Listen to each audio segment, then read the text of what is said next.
Price the Lord. 2 കൊരിന്തോസ് 5-ാം അധ്യായത്തിൻ്റെ 19-ാം വാക്യത്തിൽ നമ്മൾ വായിക്കുന്നത്, ദൈവം മനുഷ്യരുടെ തെറ്റുകൾ അവർക്കെതിരെ പരിഗണിക്കുക പോലും ചെയ്യുന്നില്ല. പിന്നെയോ രമ്യതയുടെ സന്ദേശം ഞങ്ങളെ ഫലമേൽപ്പിച്ചുകൊണ്ട് ക്രിസ്തു വഴി ലോകത്തെ തന്നോട് രമ്യതപ്പെടുത്തുകയായിരുന്നു. പൗലോസിലെ അവിടെ പറയുന്നത് ഞങ്ങൾ ക്രിസ്തുവിൻ്റെ സ്ഥാനപതികളാണെന്ന് പറയുന്നത്. ഞങ്ങൾ വഴി ദൈവം നിങ്ങളോട് അപേക്ഷിക്കുന്നു. എന്താണ്? ദൈവത്തോട് രമ്യതപ്പെടണം. യെശയ്യാ പ്രവാചകനിലൂടെ ഇത് പറഞ്ഞതാ. നിങ്ങളുടെ നിരവധിയായ ബലികളും കാഴ്ചകളും എനിക്കെന്തിന്? മുട്ടാടുകളെ കൊണ്ടുള്ള ദഹന ബലികളും കൊഴുത്തുമൃഗങ്ങളുടെ മേധസ്സും ഒക്കെ എനിക്ക് മതിയായി. എൻ്റെ അങ്കണത്തിൽ വരാൻ ഇതൊക്കെ വേണമെന്ന് ആരാണ് നിങ്ങളെ പറഞ്ഞു പറ്റിച്ചത്?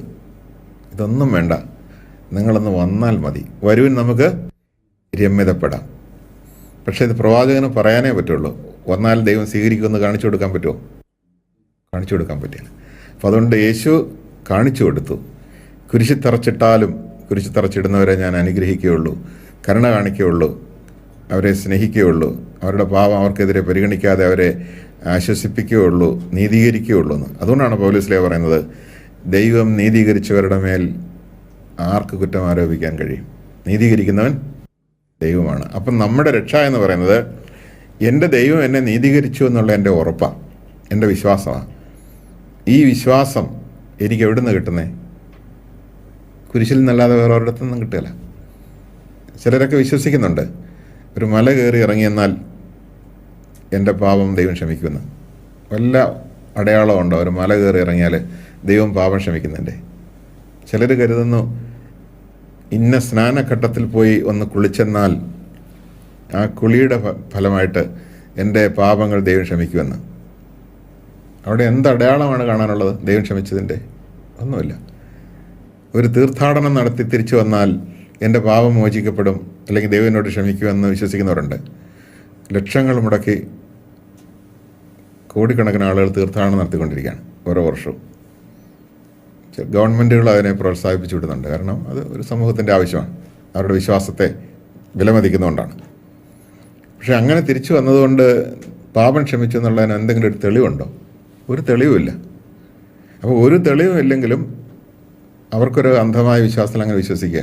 പക്ഷെ അതിന് ആ വിശ്വാസത്തിന് ഫലം ഉണ്ടാകില്ല. കാരണം എന്താ? അടിസ്ഥാനമില്ലാത്ത വിശ്വാസമാണ്. അപ്പോൾ അടിസ്ഥാനമുള്ള വിശ്വാസമാണെങ്കിലേ അതിന് കാര്യമുള്ളൂ. അതുകൊണ്ടാണ് സത്യവിശ്വാസം എന്ന് പറയുന്നത്. യേശുവിലുള്ള വിശ്വാസത്തെ സത്യവിശ്വാസം എന്ന് പറയാൻ കാരണം അതാണ്.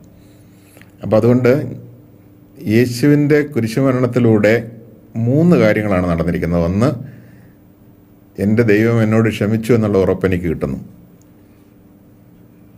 ഈ സാഹചര്യത്തിൽ ഞാനൊരു സംഭവം ഓർക്കണം. ഒരു അഡ്വക്കേറ്റ് എന്നോട് ഒരിക്കൽ ചോദിച്ചു, ക്ഷമ എന്ന് പറയുന്നത് യേശുവിന് മുമ്പും ഇവിടെ പ്രകടിപ്പിച്ച മഹാത്മാക്കളുണ്ടല്ലോ. ഉദാഹരണത്തിന് സോക്രട്ടീസ് തൻ്റെ ഘാതകരോട് ക്ഷമിച്ച് അവർ കൊടുത്ത വിഷമെടുത്ത് കഴിച്ച് മരിച്ചില്ലേ? അപ്പോൾ സോക്രട്ടീസ് അല്ലേ ക്ഷമയുടെ വിജ്ഞാതാവ് അറിയപ്പെടുന്നതനുസരിച്ച്? യേശു അല്ലല്ലോ. സോക്രട്ടീസ് ക്ഷമിച്ചു കഴിഞ്ഞാൽ അതൊരു മനുഷ്യൻ ക്ഷമിച്ചു എന്നുള്ളതേ വരുന്നുള്ളൂ. യേശു ക്രിസ്തു ക്ഷമിച്ചപ്പോൾ എന്താ വന്നത്? ദൈവം ക്ഷമിച്ചു എന്നുള്ളത് വന്നു. Price the Lord. സോക്രട്ടീസിൻ്റെ ക്ഷമ അവിടെയുള്ള ഏതാനും പേർക്ക് ഒരു മനുഷ്യൻ കൊടുത്ത ക്ഷമയാണ്. കുരിശിൽ യേശു ക്രിസ്തു നമുക്ക് നൽകിയ ക്ഷമയോ സകല മനുഷ്യർക്കും വേണ്ടി ദൈവം നൽകിയ ക്ഷമയാണ്. അത് കാലാതീതമായി നിൽക്കുന്ന ക്ഷമയാണ്. അത് ദൈവത്തിൻ്റെ മനസ്സറിയിക്കുന്ന, ദൈവത്തെക്കുറിച്ചുള്ള വെളിപാട് നൽകുന്നതാണ്. അപ്പം ദൈവം തന്നെ വെളിപ്പെടുത്തുകയാണ്. അപ്പോൾ യേശു ക്രിസ്തുവിലൂടെ ദൈവം വെളിപ്പെടുത്തി മനുഷ്യൻ്റെ പാപം ദൈവം അവനെതിരെ അവൾക്കെതിരെ പരിഗണിക്കുന്നില്ല. അതുകൊണ്ടാണ് പൗലോസ്ലീഹ പറയുന്നത്, ഞങ്ങൾ ക്രിസ്തുവിൻ്റെ സ്ഥാനപതികളാണ്. സ്ഥാനപതി എന്ന് പറഞ്ഞാൽ അതിൻ്റെ അർത്ഥം, അംബാസഡർ എന്ന് പറഞ്ഞാൽ അതിൻ്റെ അർത്ഥം സ്വന്തമായ അഭിപ്രായം ഇല്ലാത്ത ആളാണ് അംബാസഡർ. ഏത് രാജ്യത്തെ പ്രതിനിധീകരിച്ച് അദ്ദേഹം ഒരു രാജ്യത്ത് താമസിക്കുന്നുവോ ആ രാജ്യത്തിൻ്റെ, ഏത് രാജ്യത്ത് നിന്ന് അദ്ദേഹം പോയോ ആ രാജ്യത്തിൻ്റെ അഭിപ്രായം മാത്രമേ ഇദ്ദേഹം പറയാൻ പാടുള്ളൂ, അല്ലാത്തതൊന്നും പറയാൻ പാടില്ല. അപ്പോൾ ക്രിസ്തുവിൻ്റെ സ്ഥാനപതികൾ എന്നുള്ള രീതിയിൽ ഞങ്ങൾ നിങ്ങളോട് അഭ്യർത്ഥിക്കുന്നു, ദൈവം മനുഷ്യൻ്റെ പാപങ്ങൾ അവർക്കെതിരെ പരിഗണിക്കുക പോലും ചെയ്യുന്നില്ല. അതുകൊണ്ട് ആദത്തിൻ്റെ മക്കളോട് പറയാണ്, നിങ്ങളുടെ ഗ്രാൻഡ് പേരൻ്റ് ചെയ്തതുപോലെ, ഫസ്റ്റ് പേരൻസ് ചെയ്തതുപോലെ, ആദ്യ മാതാപിതാക്കന്മാർ ചെയ്തതുപോലെ ദൈവത്തിന് പിടികൊടുക്കാതെ ഓടേണ്ട കാര്യമില്ല. നിങ്ങൾക്ക് ധൈര്യമായിട്ട് ദൈവത്തിൻ്റെ അടുത്തേക്ക് തിരിഞ്ഞു വരാം. സ്വീകരിക്കാൻ തയ്യാറായി ഇതാ ദൈവം നിൽക്കുന്നു. ദൈവം സ്വീകരിച്ചാൽ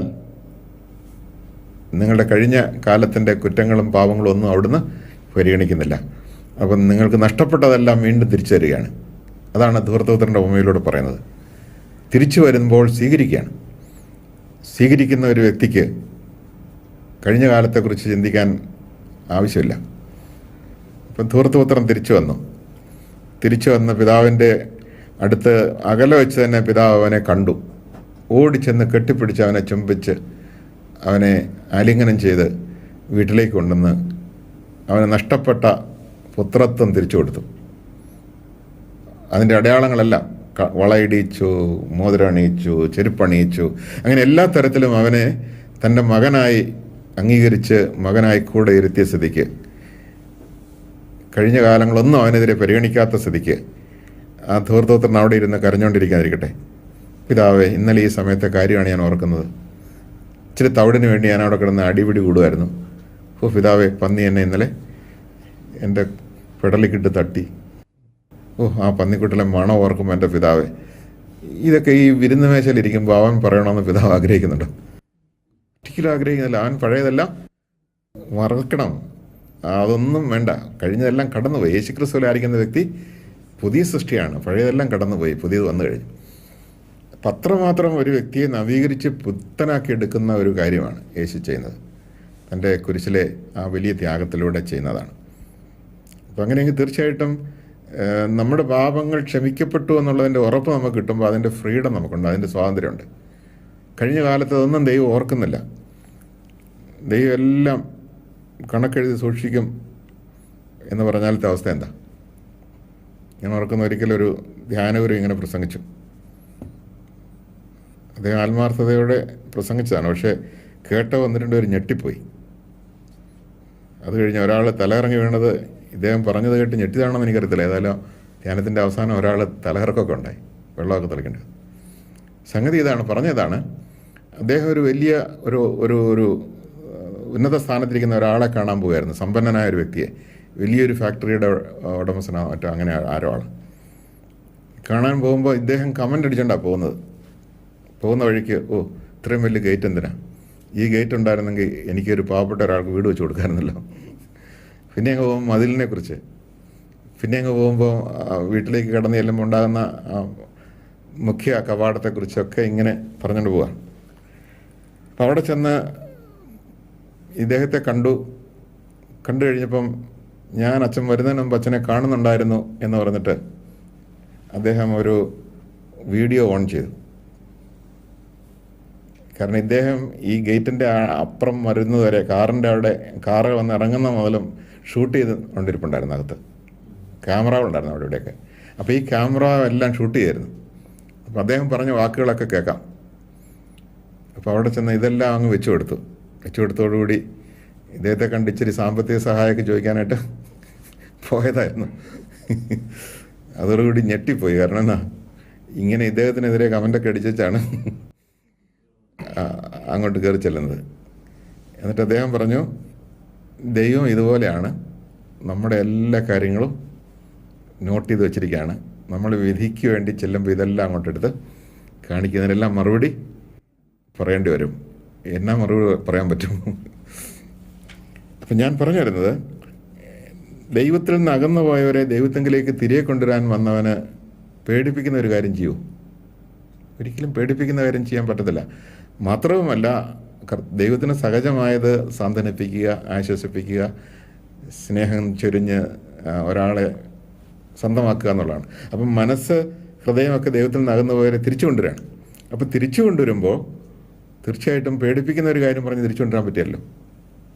അപ്പോൾ ഏറ്റവും അധികം നമുക്ക് തിരിച്ച് വരാൻ സാധിക്കുന്നത് നമ്മുടെ പാപങ്ങൾ നമുക്കെതിരെ പരിഗണിക്കാതിരിക്കുമ്പോഴാണ്. അപ്പോൾ ധൂർത്തപുത്രൻ്റെ പിതാവ് ആ പാപമൊന്നും അവനെതിരെ പരിഗണിച്ചില്ല. അപ്പം ദൈവം അതുപോലെ ചെയ്യുന്നതാണ് ഈശോ നമ്മൾ പഠിപ്പിക്കുന്നത്. കുരിശിൽ കിടന്നുകൊണ്ട് അത് തന്നെയാണ് ചെയ്തത്.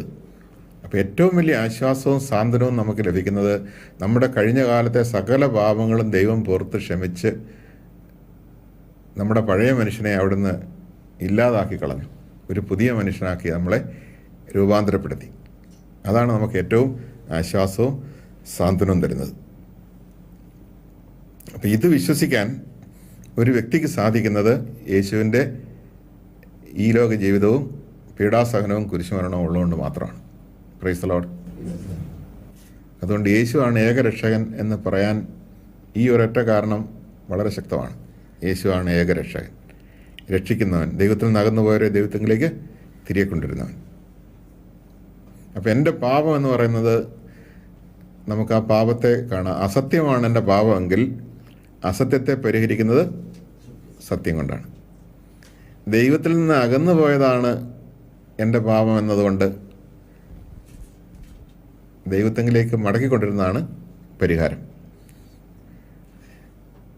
അവിശ്വാസമാണ് എൻ്റെ പാപമെങ്കിൽ ആ അവിശ്വാസത്തെ ഇല്ലാതാക്കുന്ന വിശ്വാസം ജനിപ്പിക്കുന്നതാണ് പരിഹാര പ്രവൃത്തി.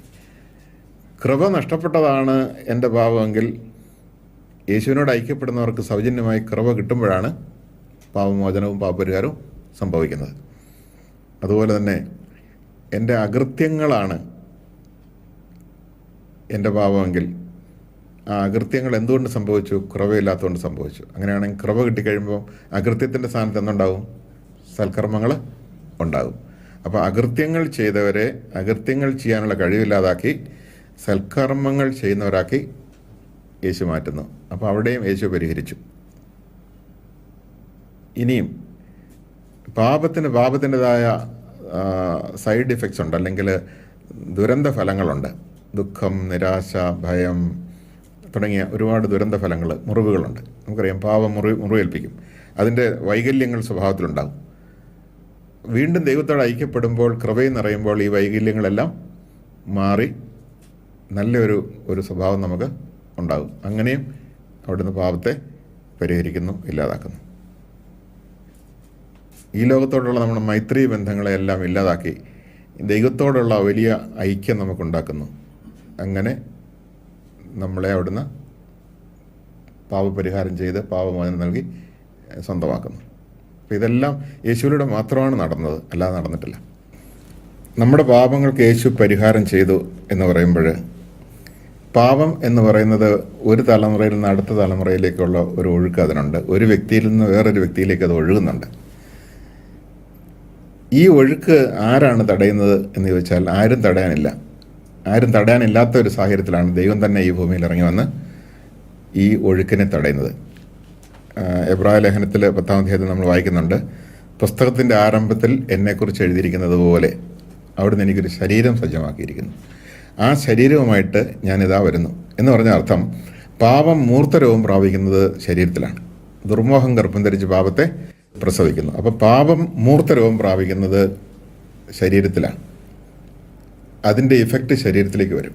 ഇപ്പോൾ ഉദാഹരണത്തിന്, ഒരാളിൽ തോന്നിയ ഒരു ദേഷ്യം അവസാനം ഒരു അടിയിൽ കലാശിക്കുന്നു. കൊള്ളുന്ന ആളിലേക്കത് ഒരു കെടുതിയായിട്ട് കടന്നു പോവാണ്. അപ്പോൾ ആ വ്യക്തിക്ക് അത് താങ്ങാൻ ശേഷിയില്ലാത്തതുകൊണ്ട് അയാൾ എന്ത് ചെയ്യും? ഒന്നെങ്കിൽ തിരിച്ചു കൊടുക്കും, അല്ലെങ്കിൽ അതിൻ്റെ മറുവായിട്ട് അയാളെ വേദനിപ്പിക്കുന്ന മറ്റുള്ളവർക്കെല്ലാം കൊടുക്കും. ഹിറ്റ്ലറെ കുറിച്ചൊക്കെ പറയുന്നത് അങ്ങനെ ഒരുപാട് ചെറുപ്പത്തിൽ കിട്ടിയ ആളാണ്. ഈ കിട്ടിയ ആൾക്ക് അന്നൊന്നും തിരിച്ചു കൊടുക്കാൻ പറ്റിയില്ല. അതുകൊണ്ട് പിന്നെ ഇതുപോലുള്ള ഇതിലേക്ക് പോയെന്നാണ് പറയുന്നത്. ഏതൊരു ഇങ്ങനെയുള്ള ക്രൂര സ്വഭാവമുള്ള വ്യക്തിയിലേക്ക് നോക്കിയാൽ ഇത് കാണാനായിട്ട് സാധിക്കുന്നുണ്ടെന്നാണ് മനഃശാസ്ത്രം പറയുന്നത്. അപ്പോൾ അതുകൊണ്ട് ഈ പാപത്തിൻ്റെ ഈ ഒരു മൂർത്ത രൂപമായ അടിയാണെങ്കിൽ അടി, അതുപോലുള്ളതിനെ ആരാണോ സന്തോഷത്തോടെ ഏറ്റുവാങ്ങുന്നത് അവിടം കൊണ്ട് ആ ഒഴുക്ക് അവസാനിക്കും. Price the Lord. ഉദാഹരണത്തിന് സാധാരണ സംഭവിക്കുന്നത് തിരിച്ചു കൊടുക്കുക എന്നുള്ളതാണ്. കൃപയുള്ള ഒരു യുഗത്തിൽ കൃപയുള്ളവർക്ക് മാത്രമേ ഇങ്ങനെ ഈ ഒഴുക്കിനെ തടയാൻ പറ്റുള്ളൂ. ഈ പാപത്തിൻ്റെ ഒഴുക്കിനെ തടയാൻ പാപമുള്ള ഒരാൾക്ക് കഴിയുകയില്ല. അതുകൊണ്ടാണ് പഴയ നിയമത്തിൽ കൃപയില്ലാത്ത യുഗത്തിൽ പറഞ്ഞത്, കണ്ണിന് പകരം കണ്ണ്, പല്ലിന് പകരം പല്ല്. നിനക്കത് താങ്ങാൻ ശേഷിയില്ലാത്തതുകൊണ്ട് നീ തിരിച്ച് കൊടുത്തേ. പക്ഷെ ഒരു കാര്യമുണ്ട്, അളവ് കൂട്ടിക്കൊടുക്കരുത്. തല്ലുന്നവനെ കൊല്ലുന്ന ഒരു കാലത്ത് ദൈവം ഇടപെട്ടുകൊണ്ട് പറഞ്ഞു, തല്ലുന്നവനെ തല്ലിയാൽ മതി, അതിനപ്പുറം പോകരുതെന്ന് പറഞ്ഞു. കാരണം അവനെ കൊണ്ട് താങ്ങാൻ ശേഷിയില്ല. അതുകൊണ്ട് ഈ പാപം ഉള്ള ഒരാൾക്ക് ഒരിക്കലും പാപത്തെ താങ്ങാൻ അല്ലെങ്കിൽ ഏറ്റുവാങ്ങാൻ സാധ്യമല്ലാത്തതുകൊണ്ടാണ് ദൈവപുത്രൻ ഈ ഭൂമിയിൽ വന്നത്. ഒരു ഉദാഹരണം പറയുകയാണെങ്കിൽ, ഒരു സിമ്പിൾ ഉദാഹരണം പറയുകയാണെങ്കിൽ, ഒരു ബ്ലോട്ടിംഗ് പേപ്പർ, മഷിയിൽ മുങ്ങിക്കിടക്കുന്ന ഒരു ബ്ലോട്ടിംഗ് പേപ്പർ ഒരിക്കലും മഷി ഒപ്പിയെടുക്കാൻ പര്യാപ്തമല്ല. വീണ്ടും മഷി അങ്ങോട്ട് പുരട്ടുകയുള്ളൂ. അതേസമയം ഉണങ്ങിയിരിക്കുന്ന അല്ലെങ്കിൽ മഷി ഇല്ലാത്ത വളരെ ശുദ്ധമായ ഒന്നാണെങ്കിൽ ഒപ്പിയെടുക്കും. എന്നതുപോലെ പാപമില്ലാത്ത ഒരാൾക്ക് മാത്രമേ പാപം ഏറ്റുവാങ്ങാൻ പറ്റുള്ളൂ. അതുകൊണ്ടാണ് യേശുവിനെ കുറിച്ച് സ്നാപകൻ പറഞ്ഞത്, ഇതാ ലോകത്തിൻ്റെ പാപങ്ങൾ ഏറ്റുവാങ്ങുന്ന അല്ലെങ്കിൽ വഹിക്കുന്ന ദൈവത്തിൻ്റെ കുഞ്ഞാട്. അപ്പം യേശു പാപം ഏറ്റുവാങ്ങി. യേശു പാപം ഏറ്റുവാങ്ങിയത് കൊണ്ടാണ് പാപത്തിൻ്റെ ഒഴുക്ക് ഇവിടെ അവസാനിക്കുന്നത്. അപ്പോൾ യേശുവിൽ പാപം വന്ന് അടിഞ്ഞുകൂടി. അതുകൊണ്ടാണ് പാപം വഹിച്ച് വഹിച്ച് വഹിച്ച് അവൻ പാപിയായി എന്നല്ല, പാപമായി എന്നാണ് പറയുന്നത്. നാം എല്ലാവരും ദൈവത്തിൻ്റെ നീതിയാകേണ്ടതിന് പാപമറിയാത്തവനെ ദൈവം നമുക്ക് വേണ്ടി പാപമാക്കി എന്ന് പറയുന്നത്. എന്ന് പറഞ്ഞാൽ പാപത്തിൻ്റെ മൂർത്ത രൂപമാക്കി, എന്ന് പറഞ്ഞാൽ വികൃതനാക്കി. അതുകൊണ്ടാണ് ഏശയ്യാ പറയുന്നത്, അവനെ ഒന്ന് നോക്കിയവർ രണ്ടാമത് നോക്കിയില്ല, അത്രമാത്രം അവനെ വിരൂപനാക്കപ്പെട്ടു, അഗ്ലിയാക്കപ്പെട്ടു, അവനെ നോക്കാൻ പോലും സാധിക്കാത്ത രീതിയിലായിപ്പോയി എന്ന് പറഞ്ഞാൽ അത്രമാത്രം അവൻ പാപം ഏറ്റുവാങ്ങി. അപ്പോൾ ഈശോ പാപം ഏറ്റുവാങ്ങുന്നവരിൽ ഒന്നാമനായി. Praise the Lord. അതുകൊണ്ട് ഈശോ പിന്നെ ആവശ്യപ്പെടുന്നതാണ്, ഞാൻ പാപം ഏറ്റുവാങ്ങിയത് കൊണ്ടാണ് നിനക്കൊക്കെ പാപമോചനം കിട്ടുന്നത്, സൗജന്യമായിട്ടാണ് അത് നിനക്ക് കിട്ടുന്നത്. അങ്ങനെയാണെങ്കിൽ നീ ഇനി എന്താ ചെയ്യേണ്ടത്? യേശുവിൻ്റെ ഭൗതിക ശരീരമായിരുന്നു കൊണ്ട് മറ്റുള്ളവരുടെ പാപം നീ ഏറ്റുവാങ്ങണം. അതാണ് സഹനം എന്ന് പറയുന്നത്. Price the Lord. പാപത്തിൻ്റെ മൂർത്ത രൂപത്തിന് പല പല മേഖലകളുണ്ട്. ഒന്ന് ഡയറക്റ്റായിട്ടൊരു വ്യക്തി നമ്മളെ ആക്രമിക്കുന്നത് പാപത്തിൻ്റെ മൂർത്ത രൂപമാണ്. മറ്റൊന്ന് പാപം മൂലം ഈ ഭൂമിയിലുണ്ടായ ഡിസോർഡർ, ആ ഡിസോർഡറിൻ്റേതായ ക്രമക്കേടിൻ്റേതായ പരിണിത ഫലങ്ങൾ, ഒരു ഭൂമികുലുക്കം ഉണ്ടാകുന്നു, സുനാമി ഉണ്ടാകുന്നു, അങ്ങനെയുള്ള രോഗാണുക്കളുടെ ആക്രമണം, അങ്ങനെയൊക്കെ ഉണ്ടാകുന്നതെല്ലാം വാസ്തവത്തിൽ പാപത്തിൻ്റെ മൂർത്ത രൂപമാണ്, അതിൻ്റെ പരിണിത ഫലമാണ്. അപ്പോൾ പാപത്തിൻ്റെ മൂർത്ത രൂപമാണെങ്കിലും അതിൻ്റെ പരിണിത ഫലമാണെങ്കിലും ആരെങ്കിലും സന്തോഷത്തോടെ ഏറ്റുവാങ്ങിയാൽ, പാപമില്ലാത്തവർക്ക് ഇത് പറ്റുള്ളൂ. പാപമില്ലാത്തവർ എന്ന് പറഞ്ഞാൽ യേശുവിൻ്റെ പാപമോചനം സ്വീകരിച്ചവരെന്നർത്ഥം. ഈ പാപമോചനം സ്വീകരിച്ചവർ അത് ഏറ്റുവാങ്ങിയാൽ അത് ആരുടെ പാപത്തിൻ്റെ ഫലമായിട്ടാണോ ഇതിവിടെ ഉണ്ടാകുന്നത് അവർക്ക് മുക്തി അല്ലെങ്കിൽ മോക്ഷം അല്ലെങ്കിൽ പാപമോചനം കിട്ടാൻ കാരണമാകും. ഇത് സ്വീകരിക്കുന്ന വ്യക്തിക്ക് യേശു ക്രിസ്തുവിനോടുള്ള ഗാഢമായ ബന്ധം ഉണ്ടാകാൻ കാരണമാകും, മഹത്വം ഉണ്ടാകാൻ കാരണമാകും. ലോകത്തിൻ്റെ മഹത്വം ഇല്ലാതാകുന്നതിനനുസരിച്ച് ദൈവത്തിൻ്റെ മഹത്വം നമ്മളിൽ വളരും. അപ്പം ഞാൻ ലോകത്തിൻ്റെ മഹത്വത്തെ ഇല്ലാതാക്കുന്നപ്പോൾ പാപം ഏറ്റുവാങ്ങുമ്പോൾ സംഭവിക്കുന്നത് ലോകത്തിൻ്റെ മഹത്വത്തെ ഇല്ലാതാക്കുകയാണ് ചെയ്യുന്നത്. ഇവിടെ ദാരിദ്ര്യം അല്ലെങ്കിൽ മദർ തെരേസായും വാസ്തവം പറഞ്ഞാൽ ഈ ലോകത്തിൻ്റെ പാപത്തിൻ്റെ ആ ഒരു ദുരന്ത ഫലത്തെയാണ് ഏറ്റുവാങ്ങിയത് ശുശ്രൂഷയിലൂടെ. കാരണം ഇവിടെ ഒരു നല്ലൊരു എന്താ പറയുക നീതി, സാമൂഹ്യ നീതി ഇല്ല. ഉള്ളവൻ ഇഷ്ടം പോലെ ദുരുപയോഗിക്കുന്നു, ഇല്ലാത്തവന് പങ്കുവെക്കാൻ തയ്യാറാകുന്നില്ല. അങ്ങനെയൊക്കെ വരുമ്പോഴാണ് പാവങ്ങളിവിടെ പാവങ്ങളായിട്ട് പോകുന്നത്.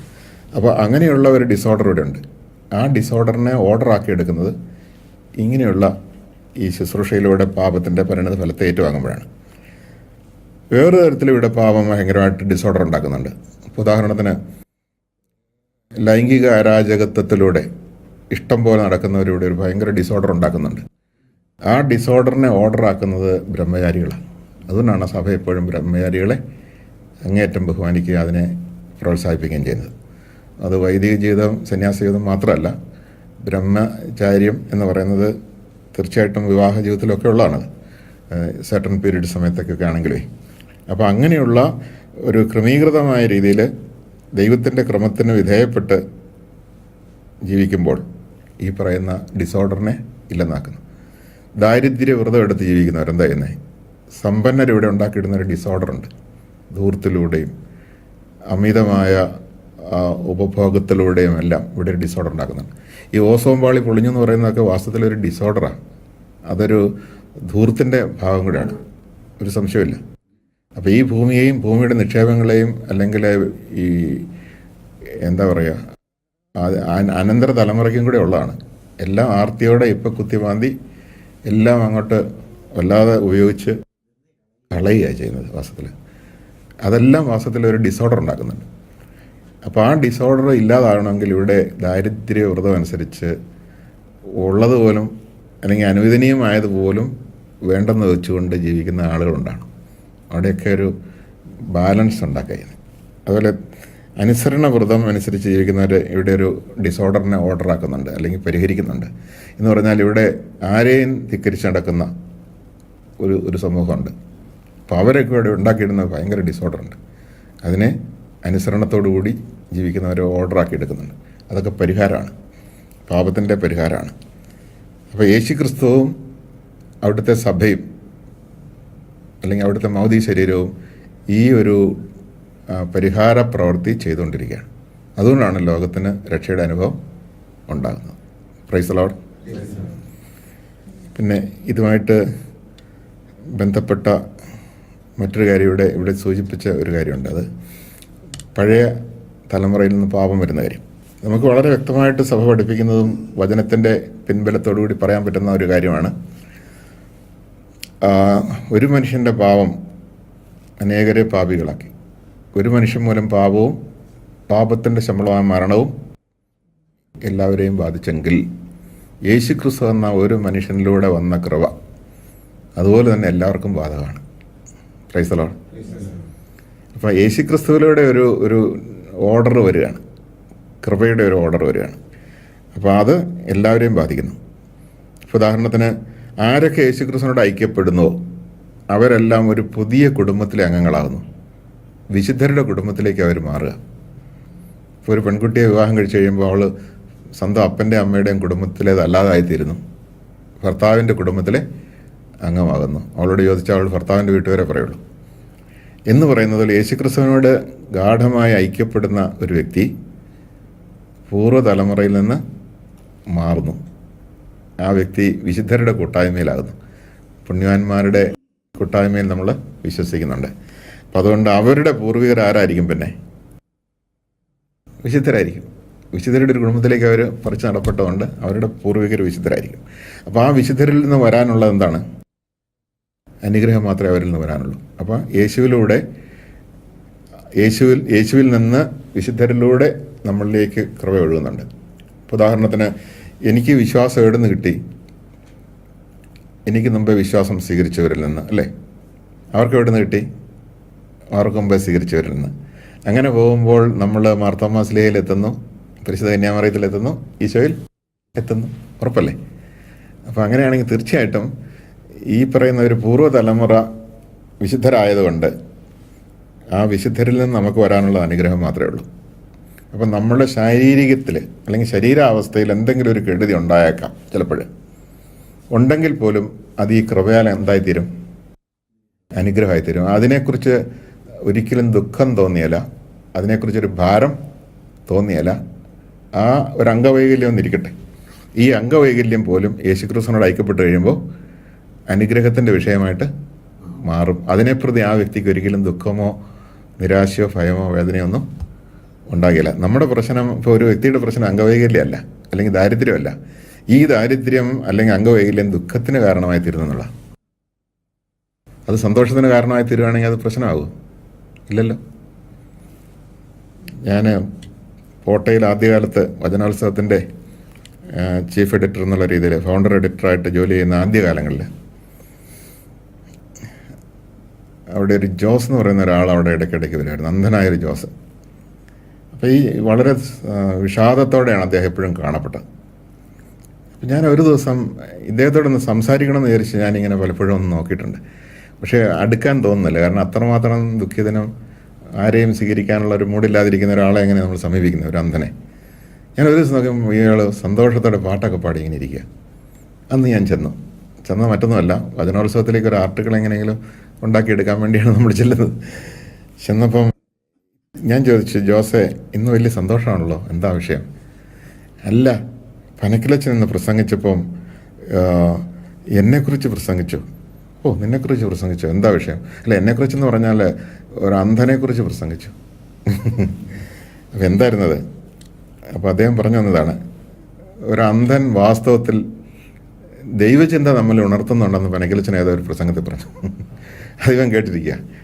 അച്ഛൻ പറഞ്ഞു, കണ്ണുള്ളവരെ നിങ്ങളോട് കർത്താവ് പറയുന്നു ദൈവത്തിൻ്റെ ദാനമാണെന്ന് ഓർത്തോണം. അപ്പോൾ ഒരു അന്ധൻ ദൈവചിന്ത ഉണർത്തുന്നു. ഉടനെ ഇവന് തോന്നിയടാ, ഞാൻ അന്ധനാണെങ്കിൽ അനേകർക്ക് ദൈവചിന്ത ഉണർത്താൻ ഞാൻ കാരണമായല്ലോ. അച്ഛനിങ്ങനെ ഓരോ പോയിൻ്റൊക്കെ പറഞ്ഞപ്പോഴത്തേക്കും ഈ അന്ധതയേക്കാൾ വലുത് ആത്മീയ അന്ധതയാണെന്നൊക്കെ പറഞ്ഞ് അച്ഛനെ അങ്ങനെ കത്തിക്കേറിപ്പോയി അച്ഛൻ്റെ പ്രസംഗം. പക്ഷേ ഈ മനുഷ്യനത് ഉൾക്കൊണ്ട് കഴിഞ്ഞിട്ട് അദ്ദേഹത്തിന് അത് ഒന്നുമില്ലെങ്കിലും ഞാൻ കാരണം അനേകർ ദൈവത്തെ വിളിക്കുന്നുണ്ടല്ലോ, ദൈവത്തെ ഓർക്കാനിടയാവുന്നുണ്ടല്ലോ, അതിൻ്റെ സന്തോഷവും മറ്റ് ചില കാര്യങ്ങളൊക്കെ പറഞ്ഞങ്ങനെ ഇരിക്കുമ്പോൾ അവന് കൃപ വന്നെന്നുള്ള സത്യം. വീണ്ടും ഞാൻ ഒരു ദിവസം കൂടെ പിന്നെ 2 ദിവസം കഴിഞ്ഞപ്പോൾ ഇവനെ കണ്ടു, വളരെ സന്തോഷമായിട്ടിരിക്കുന്നു. ചോദിച്ചപ്പോൾ അയാൾ പറയാണ്, എനിക്കിപ്പോൾ 100 കണ്ണാച്ചാന്ന്. 2 കണ്ണല്ലേ പോയുള്ളൂ, 100 കണ്ണ. അപ്പോൾ ഞാൻ ചോദിച്ചു, എങ്ങനെയാണ് ജോസേ? ഞാനിങ്ങനെ സന്തോഷമായിട്ട് പാട്ടുമൊക്കെ പാടി നടക്കുമ്പോൾ ഒത്തിരി പേര് എൻ്റെ അടുത്ത് വരുന്നുണ്ട്. ഇപ്പോൾ പണ്ട് ആരും വരികയില്ലായിരുന്നു. ഇപ്പോൾ എന്നെ വണ്ടിയെ കയറ്റാനും പറ്റും, കയ്യെ പിടിക്കാൻ ആളുണ്ട്, എൻ്റെ കൂടെ കൂട്ടുകൂടി നടക്കാൻ ആളുണ്ട്, എനിക്ക് വല്ലതൊക്കെ മേടിച്ചു തരാൻ ആളുണ്ട്. ഇപ്പം എൻ്റെ കാര്യം കുശാലാച്ചാന്ന്. അപ്പം ഇയാൾ ദൈവത്തെ അറിയുകയും ഈ ഒരു കാര്യങ്ങൾ ഇങ്ങനെയൊക്കെ മനസ്സിലാക്കുകയും ചെയ്ത് യേശുക്രിസ്തുവിനോട് ഐക്യപ്പെട്ടവരോടുകൂടി അന്ധത എന്ന് പറയുന്നത് ഇയാൾക്കൊരു പ്രശ്നം അല്ല. അതുകൊണ്ട് ഞാൻ ഉൾക്കൊണ്ടുകൊണ്ട് കാണുന്നവരെന്ന് പറഞ്ഞ ആ കാലത്ത് വചനോത്സവത്തിലൊരു ആർട്ടിക്കിൾ എഴുതിയിട്ടുണ്ട്. Price the Lord.